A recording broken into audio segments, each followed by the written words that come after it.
Good morning, dear participant. Yesterday we had basic informative lecture on how Earth observation play role in carbon cycle assessment. Now, while going into detail,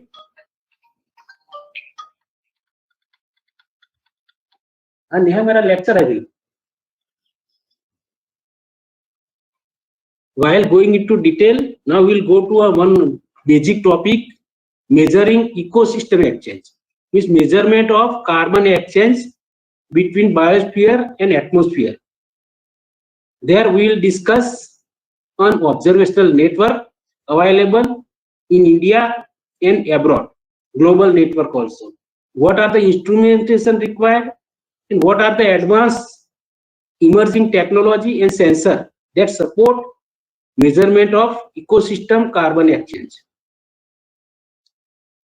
So yesterday I have already shown what is carbon exchange and what are the components. So there are component of gross photosynthesis. There is a component of net primary productivity, means net photosynthesis.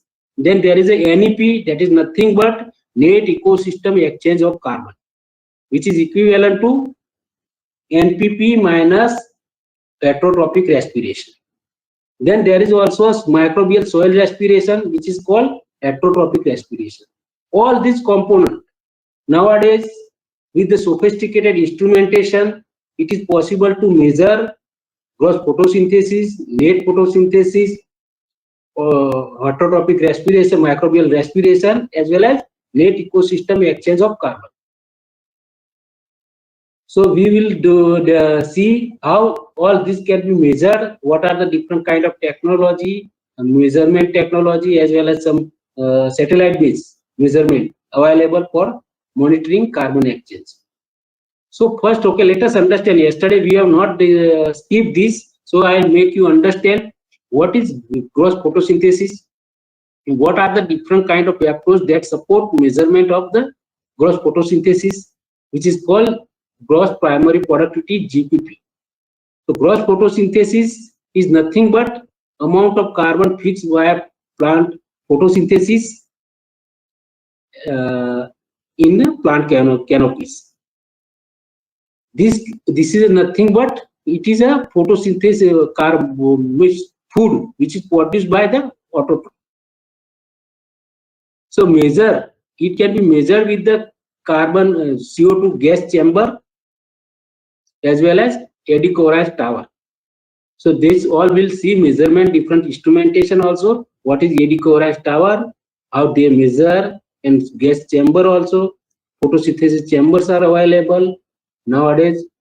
Then globally, gross photosynthesis ranges between 110 to 120 pentagram carbon per year. Yesterday we have seen, but India it is around 1.5 pentagram carbon. Whole globe it is a 110 to 120 pentagram carbon, but India NPP is around 1.5, so GPP may be around 3 pentagram carbon per year. Now autotrophic respiration, second is a RA. It is nothing but amount of carbon which is released by the plants, different parts of the plants, by autotrophs, means consumption of CO2, release of CO2, combustion of CO2. So leaves, shoot and bole. And this can be also measured with the gas exchange chamber. It can be measured also as a residual of ecosystem respiration and heterotrophic respiration. Third component is a NPP, net photosynthesis, which is nothing but it is a difference between GPP and the RA. And it measures actually the amount of biomass which is allocated in the plant, allocated to the plant.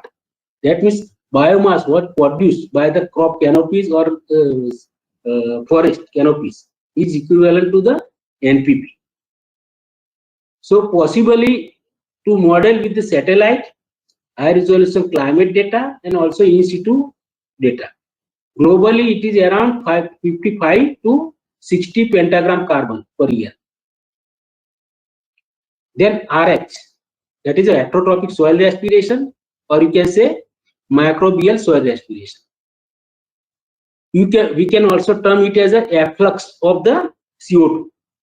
CO2 release from the soil to the atmosphere. So soil CO2 efflux.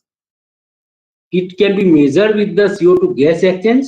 There are portable chambers are available, which can be installed in the field in the certain with the depth of topsoil depth of 15 to 20 centimeter. Then we can measure the soil respiration. It depends upon the variability of soil.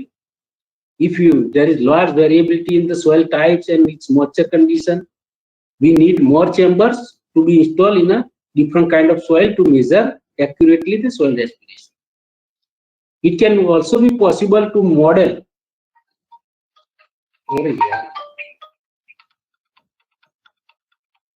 Hello? But my lecture is there.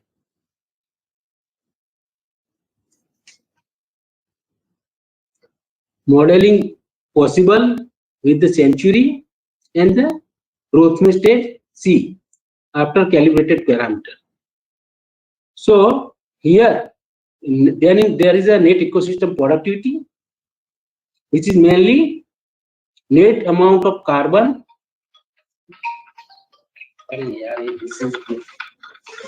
Hello, who are you? Hello?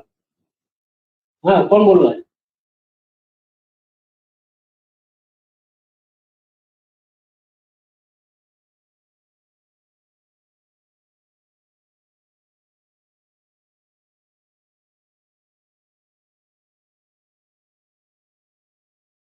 It is a net amount of carbon exchange with the atmosphere. That is a between biosphere and the atmosphere, NPP minus RH. Measured with full accounting of ecosystem carbon exchange. EC tower plus soil CO2 chamber. This can be measured with the reproductive biomass and the incremental biomass condition. Method of carbon flux measurement. There are various methods that can be used for measuring carbon flux, which evolve with the time of different instrumentation, as well as satellite and airborne survey, as well as different sophisticated instrumentation like UAV, drone. So these carbon cycle component at various temporal scale, hourly to annual, partially it can be measured field to regional scale with the satellite, and field with some instrumentation technique. So inventory, first of it gross in 20 years back also. Inventory means forest inventory or field inventory database. DBH, the diameter at least height, then it is all DBH, height and biomass. Allometric equation were used to compute biomass carbon.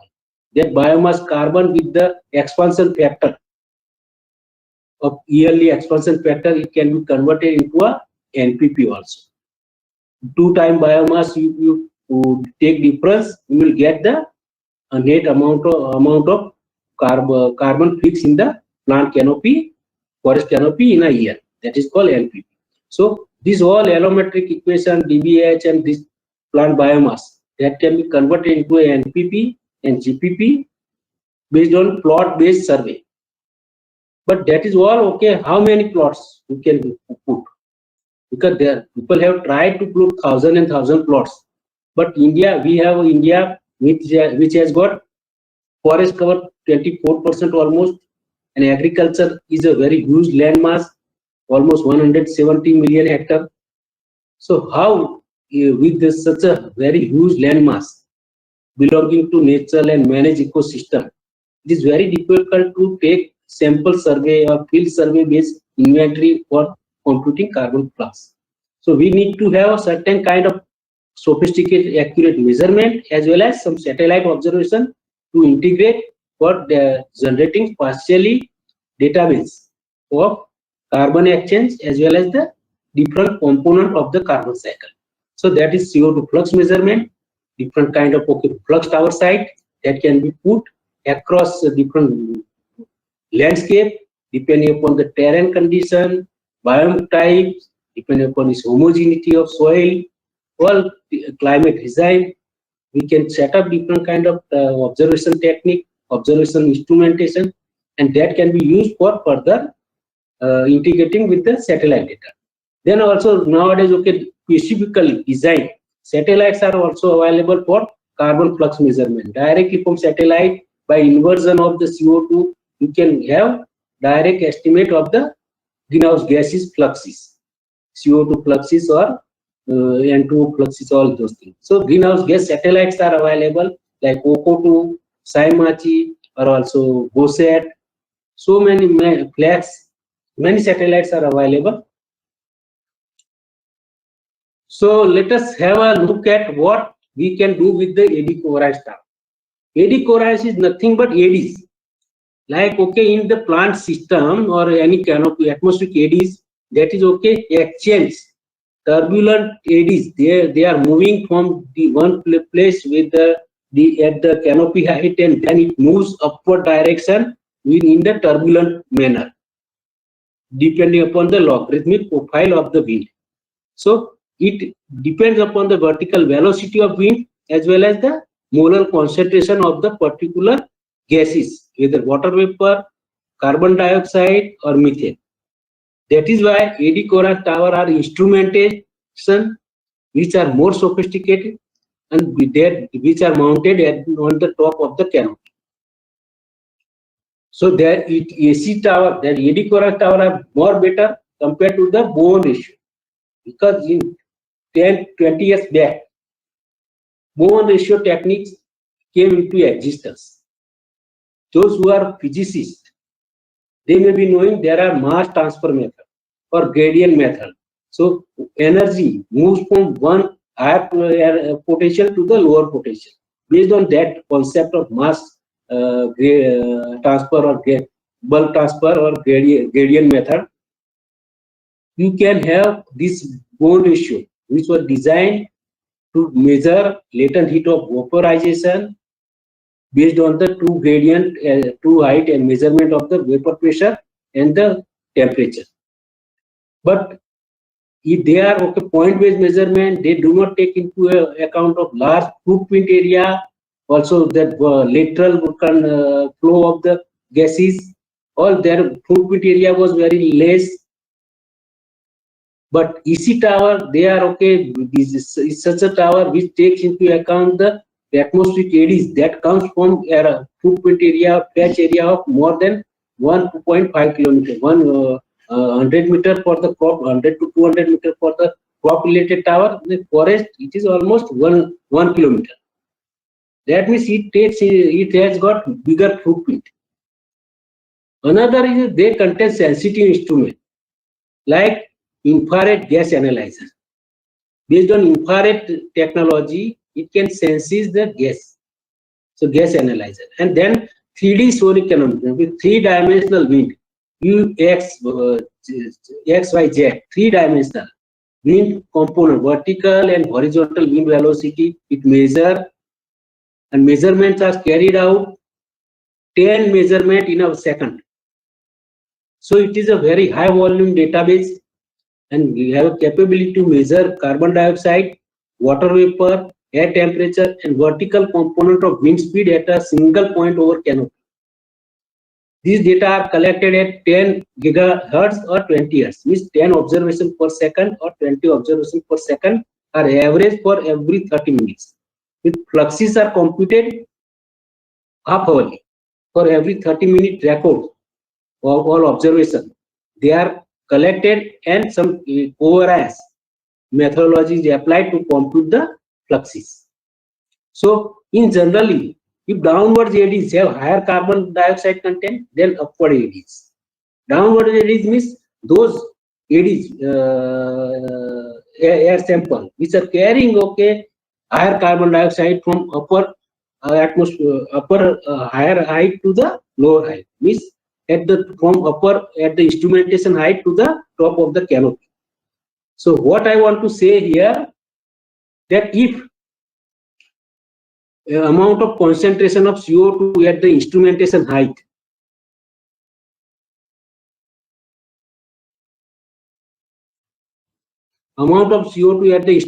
height is more than at the top of the canopy, then there is a downward eddies. CO2 uptake will take place. So this is a principal mechanism where, okay, as a IIRS technique, which is useful for measuring gas exchange, particularly CO2, mass, water vapor, and momentum between flat, horizontally homogeneous surface and overlying atmosphere. Here, one condition one has to take into account, there is a need to ensure homogeneity of the surface. If surface is not homogeneous, some terrain condition is obstructed by some hills or all those things, then it affect the wind. Wind distortion will take place, and finally it will affect the measurement of the correct measurement of the gas and mass exchange. By measuring varying wind speed and corresponding change in the scalar quantity, we can measure fluxes of CO2, FC. That is means it is a byproduct of vertical velocity of wind and the molar concentration of CO2. Fluctuation in molar concentration of CO2, or you can say CO2 mixing ratio. So that is a FC. You can compute as a covariance between the vertical velocity of wind and the molar concentration of CO2 within 30 minutes data of the CO2 concentration and the wind speed. Similarly, H is nothing but sensible heat flux. It is a component of energy balance.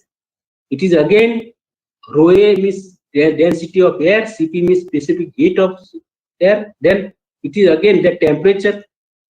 It can be measured as a vertical velocity of wind and the temperature. Latent heat, it is a water vapor, H2O concentration, vertical velocity of concentration of H2O or fluctuation in H2O concentration, and multiply by a covariance product multiply with the vertical velocity of wind. So this is all eddies that can be converted into fluxes by simple concept of covariance technique. So here you see the forest canopy, flux is CO2, directly measure how much CO2 in H2O water vapor blows in or out of the site in a wind gust. So CO2 flux is, that is a CO molar concentration of CO2 multiply with the vertical velocity of wind in covariance. Then H2O, that is covariance between the vertical velocity of wind and the concentration of H2O in a 30 minutes data.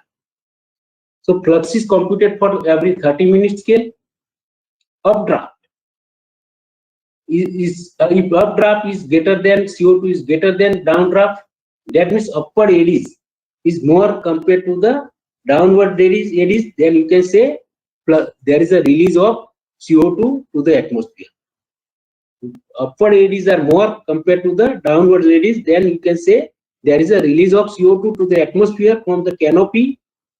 If upward draft is lesser than downward draft, then you can say flux is lesser than 0. That means uptake, there is an uptake of carbon dioxide in the canopy, means carbon sink.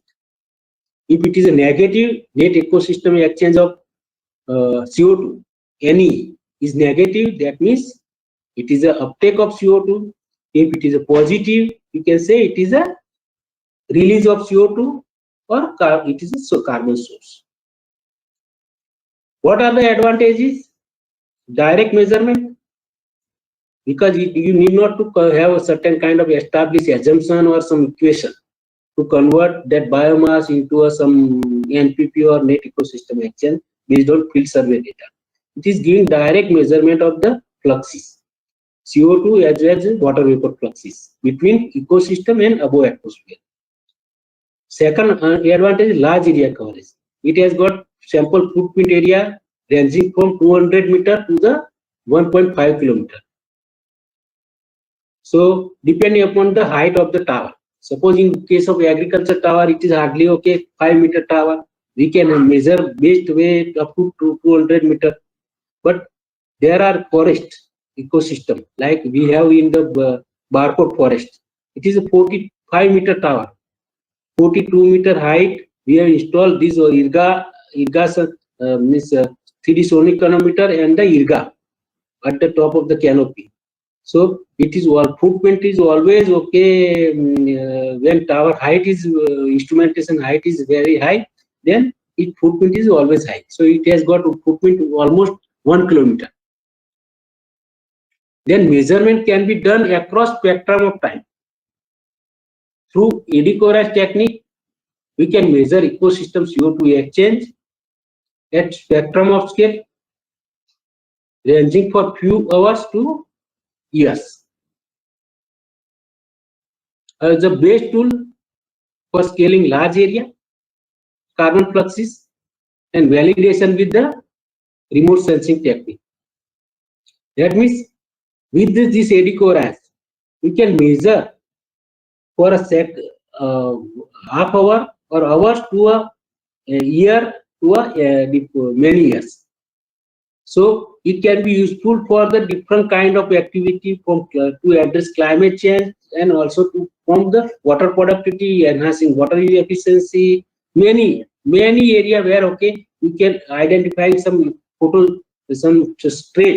plant traits which are very much resistant to the drought or very high water responsive varieties. All can be possible if we have okay measurement available for the different kind of crops at the scale ranging from hourly to the year. As a base tool for scaling large area carbon fluxes, it can be easily integrated with satellite observation and also it can be assimilated directly into an ecosystem model for upscaling or for large area estimation of carbon fluxes. Now we can come to okay network. Yeah, what are the different kind of flux net? Flux net is nothing but it is a global group of the different regional network of the flux tower observation site, a flux tower observation site. So different countries are operating a platform where data from different flux observation site are shared in the particular platform, regional platform, and that all data is being provided access to the different researcher or community, not within that particular country but across the different global. Data is available only with the certain kind of obligation of the obligation or permission to be taken from the author or the those who are maintaining the site.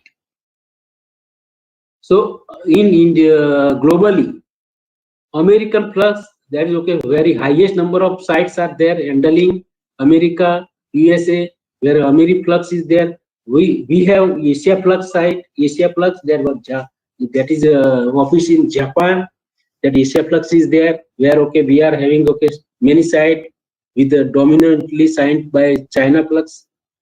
Then we have Carbomount, China Flux, they are also operating their own network also. Then European region, all European countries, they are having a European flux site.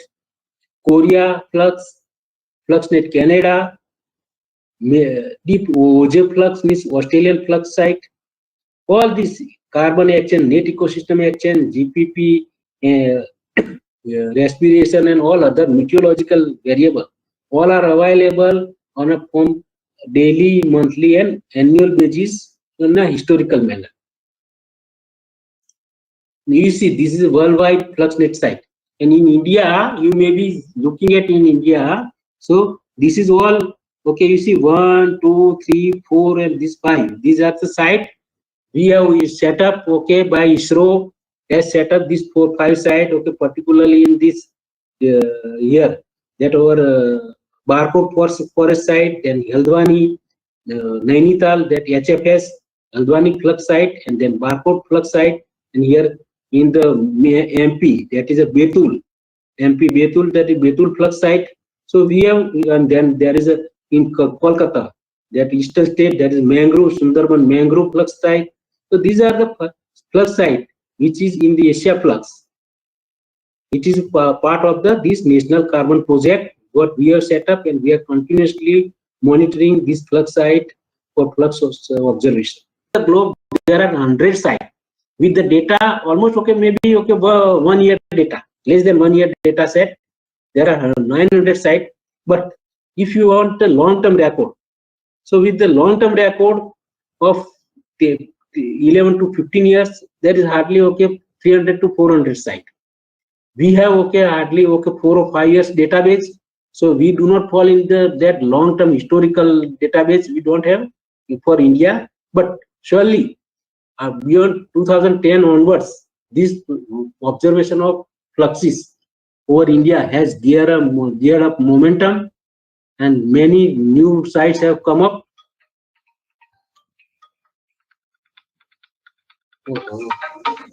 Manjunath जी, मेरा lecture है please.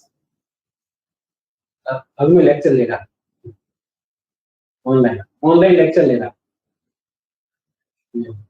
Yeah, I have tomorrow.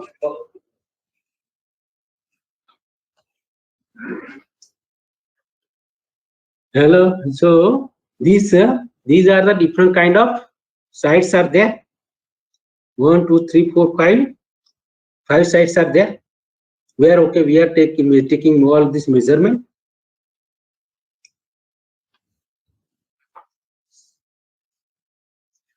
Regional flux net and biome-specific distribution. Now all this flux site, you try to understand here that flux net site, there are almost from 20 years data. 20 years data is available for certain site, but there are North American site, European site, Asia flux site. We have little lesser number of site compared to the Europe, America, and other. But and another key feature of these all flux net sites are there. Forest sites are more, but because forest is in generally considered as a sink of the carbon, because there is forest has whatever carbon is allocated to the biomass, and then through litter decomposition of litter, it added to the soil. So in generally, forest is a natural forest is considered as a sink of carbon, and it has got abundant role in mitigating climate change.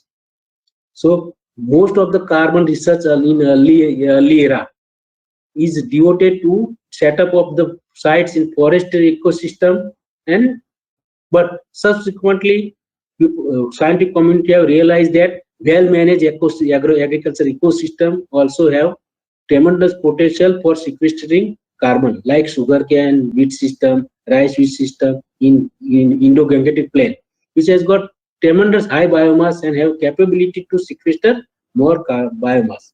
Similarly, grassland ecosystem, like grassland, they are high photosynthetic capacity, and they can sequester also very high biomass. So over the period of time, grassland site also has increased, and then also cropland site has also increased.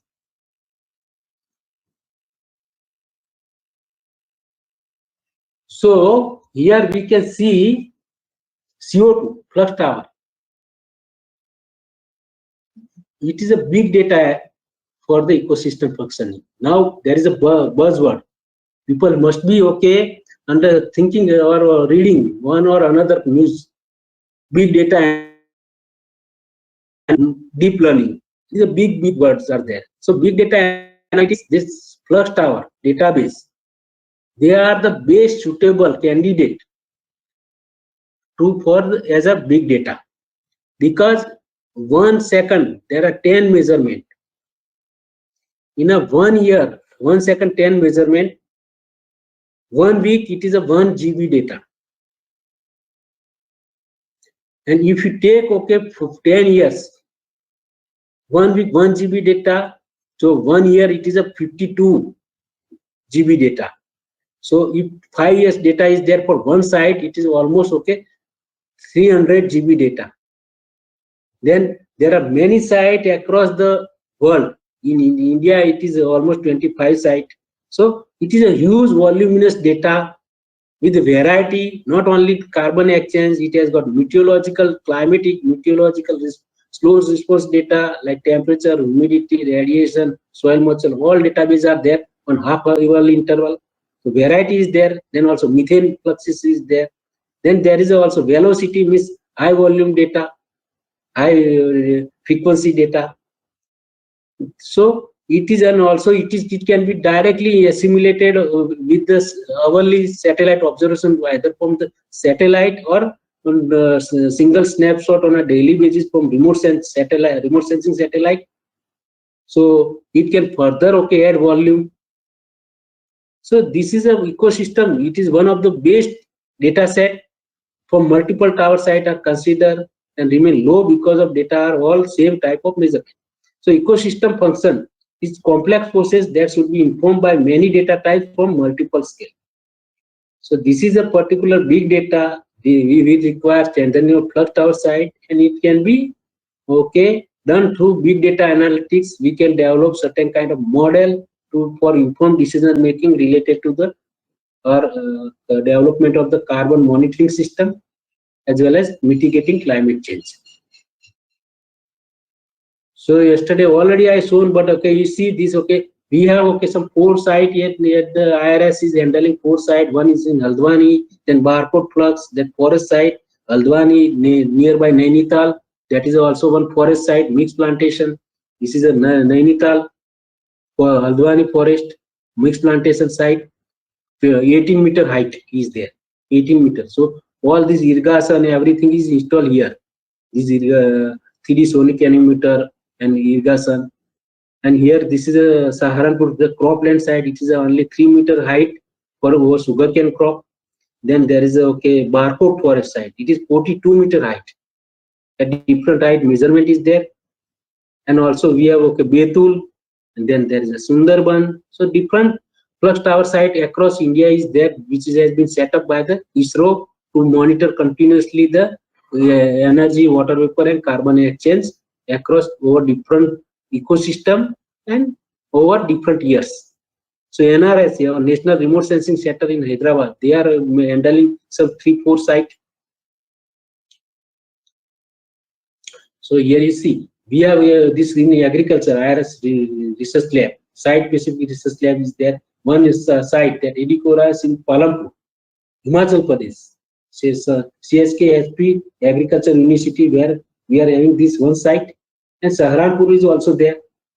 And we, apart from their large purpose utilometry at IRI, it was there. So all this provide important qualitative database on energy, water vapor and carbon exchange over cropland.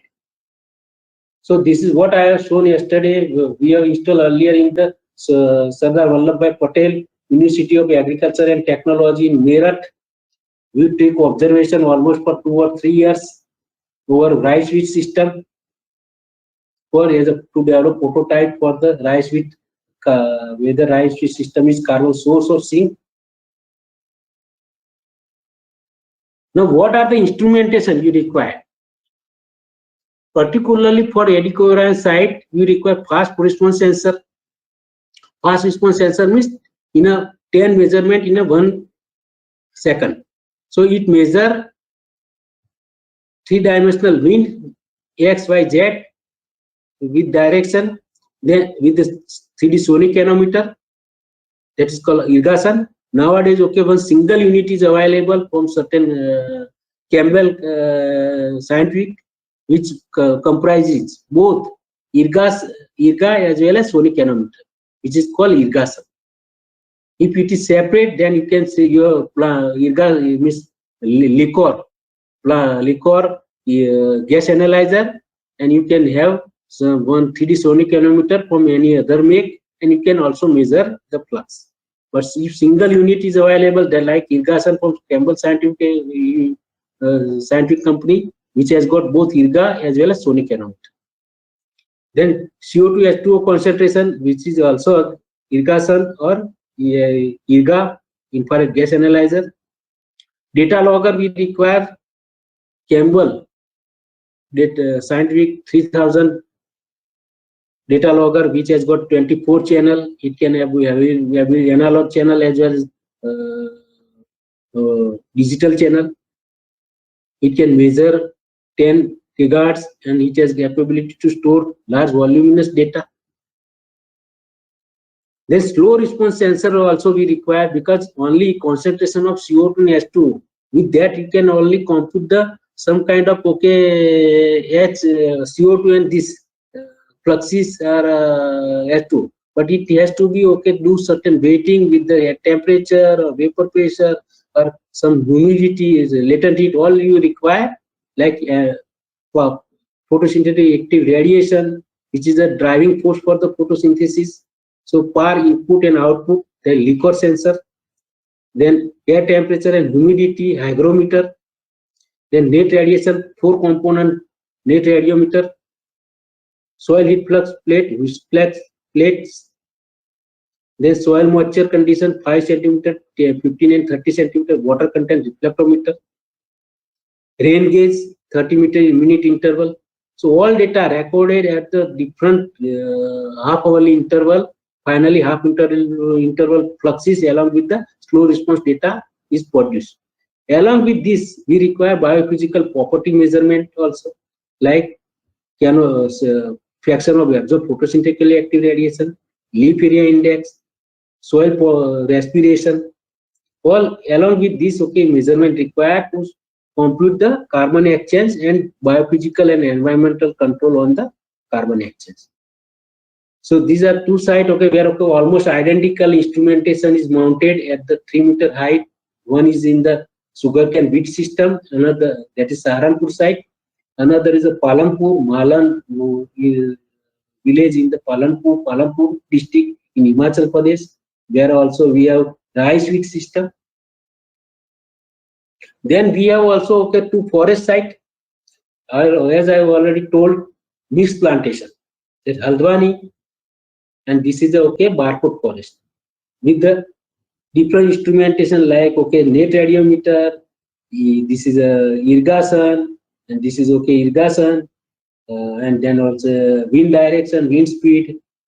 This is all This is also irrigation on the top of the canopy at 42-meter height. It is installed with the tower, or at this height. It is there, this measurement. And in here it is at this height, 15-meter height. Here it is 42-meter height.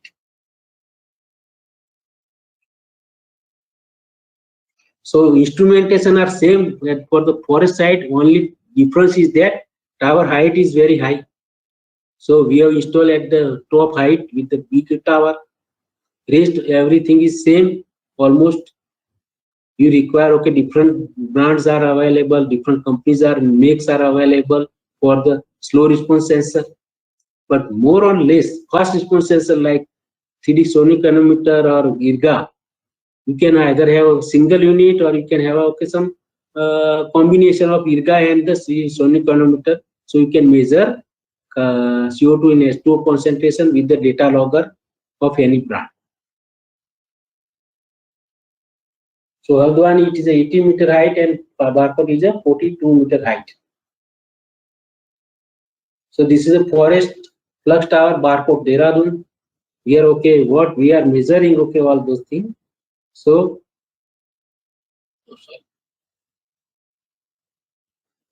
all the different things we are measuring, and we are maintaining security, high level security, and everything is there within the forest area. This site we are maintaining this site for last 6 to 7 years. Now how this step for processing data? First, transforming sensor output signal to directly meteorological variable, some quality stage to track and remove some spike in the CO2 concentration, raw data, or H2O concentration, some WPL correction we apply to compute final calibrated flux CO2 fluxes, some nighttime correction like because IIRS, it measures the ADs. If calm night is there, cool calm night is there, then there is no turbulent wind, then it can underestimate the fluxes and fluxes. So whenever there is a calm night without the turbulent wind, we have to apply certain kind of nighttime correction with the frictional velocity threshold. So if any flux which are or net ecosystem exchange, which is computed during the cool night with the flux frictional velocity threshold less than 0.1. We remove, discard those data and fill that gap with the certain kind of developing equation with the correct kind of nighttime fluxes along with the relationship with the air temperature. That relationship we apply for to fill the gaps where we have discarded certain data. So first, despiking, dropout, discontinuity, time lag, all adjustment and correction we apply. Then finally nighttime correction and prepare the flux data. Like here you see, based on night time and other instrumentation error and also some despiking, all those things. You see, these are the all white area is there, some discarded data, wrong data set. So finally, it will give gap fill with the certain kind of Menon equation or nighttime ecosystem exchange against air temperature equation. We gap fill this data. Now here you can see this is okay from night time. Here okay, daytime as sunshine, fluxes become negative from here to here. Okay, so it become negative. Negative means yellow to blue. Yellow to blue, that is a negative. Blue means peak negative. Peak negative means uptake. Highest uptake that occurs around noon. So this is in middle is a noon. This is our different month, January to December. This is our from night to 24 hours. So here you see 6 when sunshine start, uptake will started, and then okay, once sun set, then uptake is less. So then after okay, once after 6 in the evening, and before 6 in the morning, there is a release of CO2, which is called this is orange or red. Orange or red color, that is nothing but release of CO2 across different months to the atmosphere. But this yellow and this, that is uptake of CO2 during daytime because of photosynthesis. So here you see, okay, we have plotted on time series also. So fluxes, okay, for wheat crop in Meerut. So you see during daytime, the uptake is there. It's a minus 1 gram mg milligram per second. This is minus 1 to minus 1.5 milligram per second. That means uptake. This much carbon is being absorbed by the canopy per second. So this is every day. Okay, you can see every day, daily. Okay, it is like this. Okay, uptake is there. And above this, above zero, that is a night time. That is some release is there. So release of CO2 is a less compared 30% compared to the uptake is almost 70% during daytime. So better way you can understand this is okay. Uptake whenever there is sunlight is there is a uptake because photosynthesis governed by the sunlight. So you will find this kind of uptake is there during daytime. Okay, that photosynthesis occurs. So plant absorb the CO2. Depending upon different stage. Once it is near maturity, absorption of the CO2 reduced because there is less chlorophyll concentration. So less photosynthesis. So there is no much uptake during the maturity stage. So daytime net CO2 uptake mainly influenced by intensity of path, in more energy available, more photosynthesis. So if leaf area index, green cover is the optimum and there is a energy available, then there is a photosynthesis. If there is no green cover and less energy, then there is no photosynthesis. So peak value, particularly in case of wheat, it is around 1.15 mg CO2 per meter square per second during anthesis stage, but decline rapidly during the beyond post-synthesis, anthesis and maturity. So that is all about a net ecosystem exchange. But that net ecosystem exchange can be partitioned into a gross photosynthesis and the ecosystem respiration. So there are certain kind of model like Marcelli equation, where because photosynthesis has got saturation with the photosynthetically active radiation or visible light, there is a relationship between like this GPP against PAR. You are having some kind of threshold. After certain level it is saturated, so it has got certain kind of hyperbolic relationship with the light gross photosynthesis.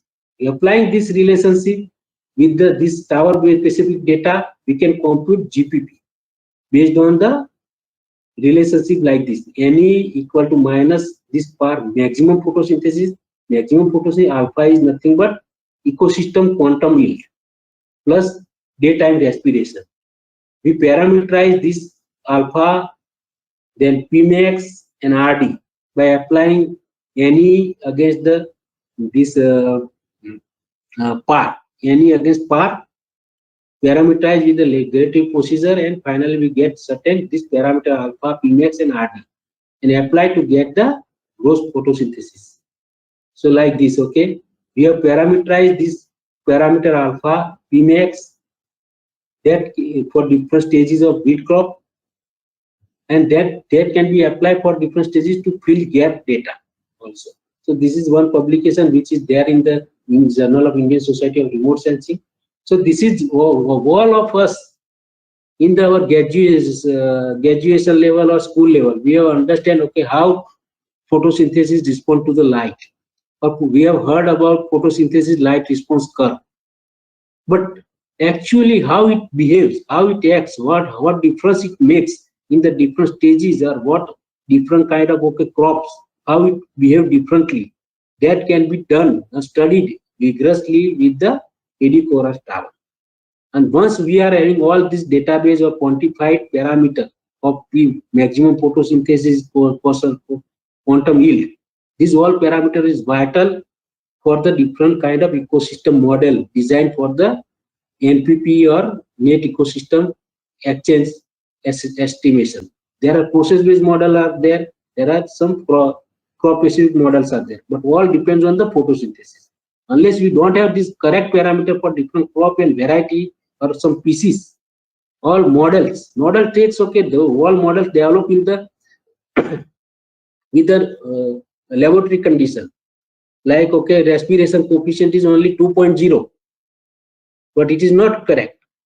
That varies from 1.1 to 2.5 for different crops and different stages. But model takes only 2.0 as a respiration coefficient sensitivity, respiration temperature sensitivity coefficient. Similarly, this light efficiency or quantum yield, it also varies lot, different stages as well as this. So we should take some kind of parameterization for regional crop types and biomes to get the better model validation and target the reducing uncertainty of the different ecosystem model. So the forest tower also we have done some kind of some exercise, okay, how their mixed plantation, different stage wise, okay, net uptake. But here you can say uptake is more compared to the cropland, because it is a forest site, it is a newly plantation, so it is sequestering more carbon, so more uptake you will find particularly in the forest plantation compared to the wheat. So you see this, okay, again there, okay, GPP, okay, we can use start threshold, we have computed 0.12 for the discarding certain wrong data, and then develop relationship between nighttime respiration and nighttime temperature. This equation applied to get the daytime ecosystem respiration, and finally the any daytime and daytime ecosystem respiration, we can get the GPP. So here you see monthly average NE for the Haldwani, that mixed plantation for a non-planted year. So 2003 was a normal year, so it has got only hardly peak is around 6 gram carbon per meter square per day, that uptake by the carbon mixed plantation in the Haldwani. But next year it was drought. So what has happened? Because of drought, it has reduced. It has reduced significantly. It has not even attained the peak 5.6. Here peak is a more around 9. 8 point daytime peak is around 8.5. But here it is hardly 5.35. And overall, okay, this uptake is reduced in 2014 because of drought. Drought diminishing the photosynthetic activity or uptake by the plant. But here you see with respect to release, because atmospheric release of the CO2 to the atmosphere only governed by the temperature. So more release is more increase. CO2 released to the atmosphere has increased because of drought, because of increased temperature compared to the non-drought year. So drought effect on carbon cycling can also be studied very nicely, because this is finally we are aimed to develop a kind of biome types or kind of drought tolerant or drought resilient ecosystem. So this all kind of study can provide new insight into the developing new drought resilience ecosystem. Then there is also barcode site. Okay, here you can see also barcode, that flux tower, that is sal forest, which has got the highest, is the highest per day maximum carbon uptake, 29.5 CO2 per meter square per second micromole. Compare Amazon forest -24 to -28. Then also there is a Betul forest in Madhya Pradesh -25.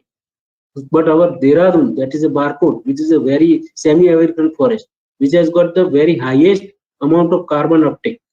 So it is that shows that this kind of sal forest, which has got the greatest sequestration capability to absorb carbon and store in the canopy biomass, and finally in the sink of the carbon.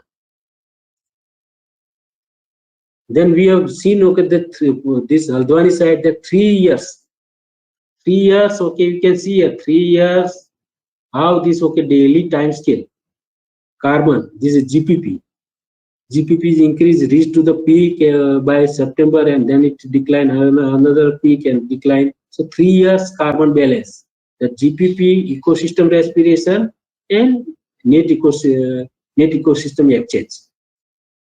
Same is a Haldwani flux site, mixed plantation, how it is behaving. So that earlier I have shown you a diurnal variation, which is controlled by the leaf area index and photosynthetically active radiation. Then annual seasonality, which is mainly controlled by the leaf area index, phenology, vegetation phenology, as well as soil moisture condition. Then further, you can get interannual variation if you have long-term historical data. Interannual variation, that also varies, so that will better describe how that carbon content in carbon released to the atmosphere causing rising of the atmospheric CO2, which require historical carbon balance database, what I have shown in yesterday in lecture. If we have carbon balance correct for different ecosystem site, so we can use this to generate accurate carbon budget of the different terrestrial land. So you see gap fill data for this is sugarcane. Sugarcane, is a very high biomass. So whole year, you are seeing that uptake of the carbon. Similar we have found for the barcode sal forest. So sal forest and this sugarcane, both are almost equivalent in sequestering very high carbon biomass, and they are having high net ecosystem exchange of carbon. Then also soil respiration also we can model based on certain kind of a soil respiration system. So it is mainly a function of soil respiration, is a function of temperature and moisture. So for wheat crop, you can see this is we can better model in 3-dimensional soil respiration can be studied with the instrumentation of soil respiration system. Now this is because soil respiration, not only net ecosystem exchange, GPP and ecosystem respiration required. We need also heterotrophic respiration. So that is soil respiration. If we study for different soil types, then we can have a better accuracy of the carbon budgeting. So we are now moving towards modeling soil respiration with the certain instrumentation and also this satellite. So you see this is some,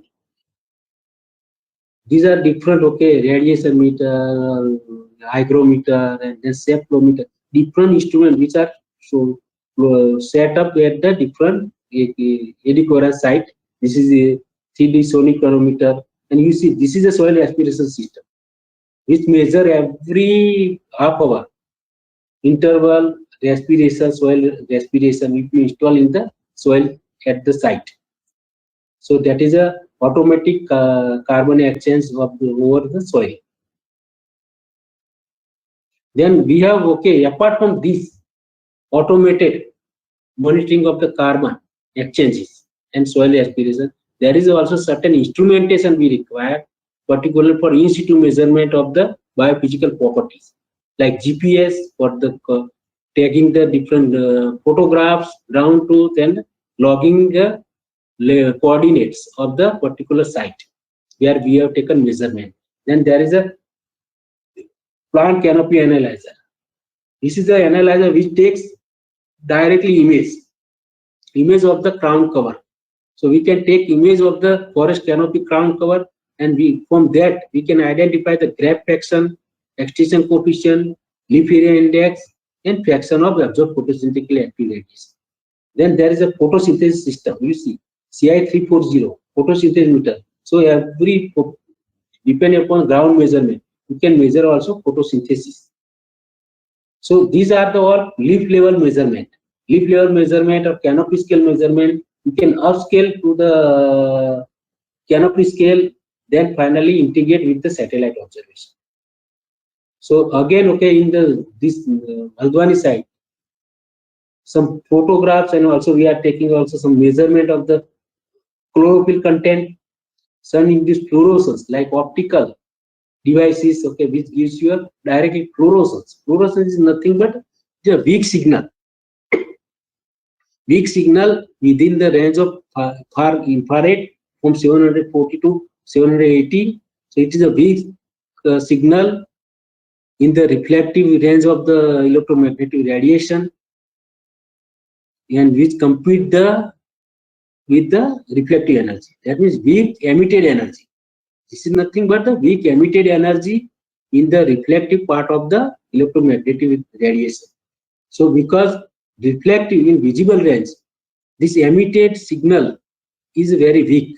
So we need to have a very narrow band measurement of 5 nanometer size, so we can better compute the flux here, this sun induced fluorescence.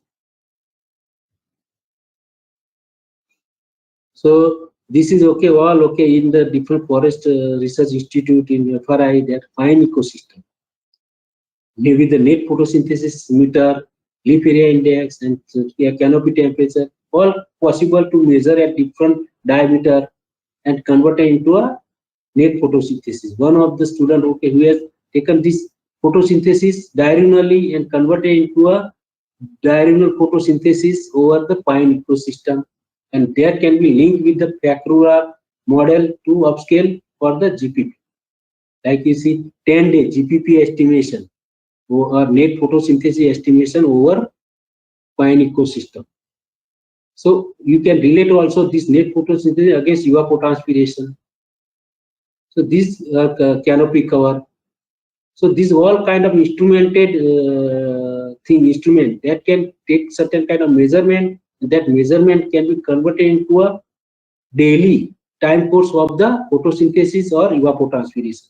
And finally, we can compute this evapotranspiration and net photosynthesis to measure water use efficiency of the ecosystem. So this okay also Haldwani flux diet, we have measured leaf area index and sun induced fluorescence in the different okay with the optical devices. So that is all about okay ground instrumentation, some biophysical properties, but with the time now we need more on the approaches of emerging approaches of the measuring carbon exchange, like okay photosynthesis lab chamber, leaf level photosynthesis, then also leaf level spectra, ASD spectrometer. With that, okay, we can measure leaf level spectra and we can relate with leaf level photosynthesis and leaf spectra. Then technology has grown. We can have okay net ecosystem productivity with tower, IIRS tower. Then we have also okay this some instrumented network which can give you okay all this energy balance. Then it here 3D hyperspectral image, what you can obtain from the drone. So UAV based hyperspectral image, you can generate almost 220 band satellite image, and that can be used for the deriving different kind of chlorophyll related indices, red age and photochemical reflectance index, all can be useful for the relating with the photosynthesis and photosynthesis related parameter. Then satellite or aerial survey. Last, the many sun-induced fluorescence sensors like OCO2, GOSAT, GROV, FLEX, many new sensors are being developed, which can provide you an ability to measure from space about sun-induced fluorescence, photosynthesis, land surface temperature, evapotranspiration, all can be possible now either for space with the satellite or aerial images or with the drone or with the some satellite instrumentation. So this is something about what major satellite sensors are available for solar induced photosynthesis estimation. You see thermal, there are operation GOSAT, as I said, which is in operation since 2019, 10 by 10 kilometer resolution, 3 days, every 3 days you can get the image, space database, but globally it is half degree database is available. Similarly, GROM also, there is a GROM sensor, global ozone monitoring experiment.